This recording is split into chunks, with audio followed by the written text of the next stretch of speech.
I love you, Allah.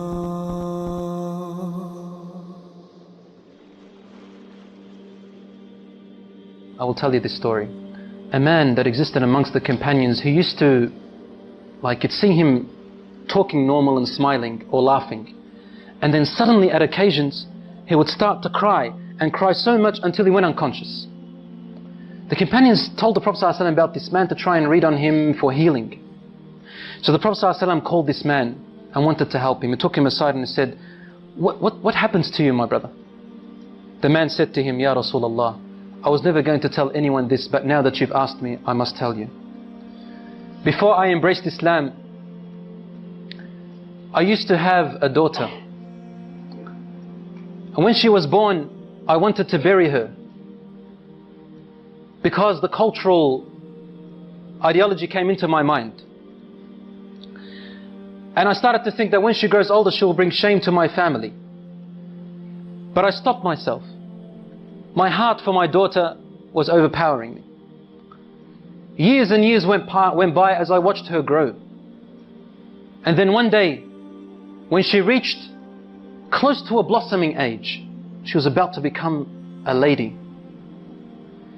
He said, I began to have nightmares and desperation and distress.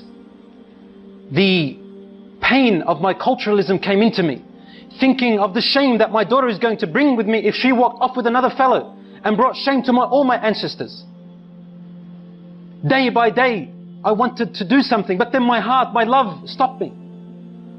Until one day, he said, I could not handle it anymore, Ya Rasulullah. I said to her mother, dress her up with neat clothes and comb her hair nicely and decorate her face and tell her your father today is taking you out to a party, a celebration, so that she can play with the other friends of hers.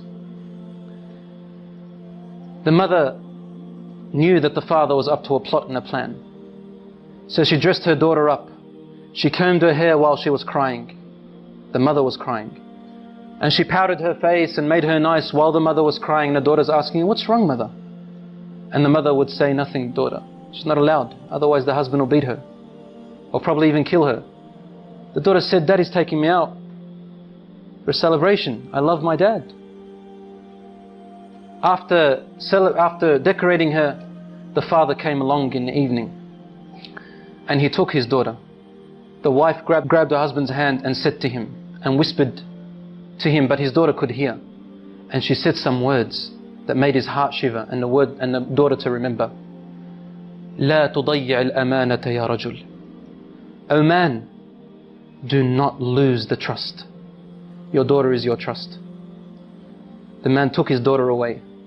And on his way, he's thinking to himself, what am I going to do? And the daughter is playing around her father, thinking that her father loves her. He said, I approached a very deep well which was steep and deep and it had rocks, sharp rocks at the bottom.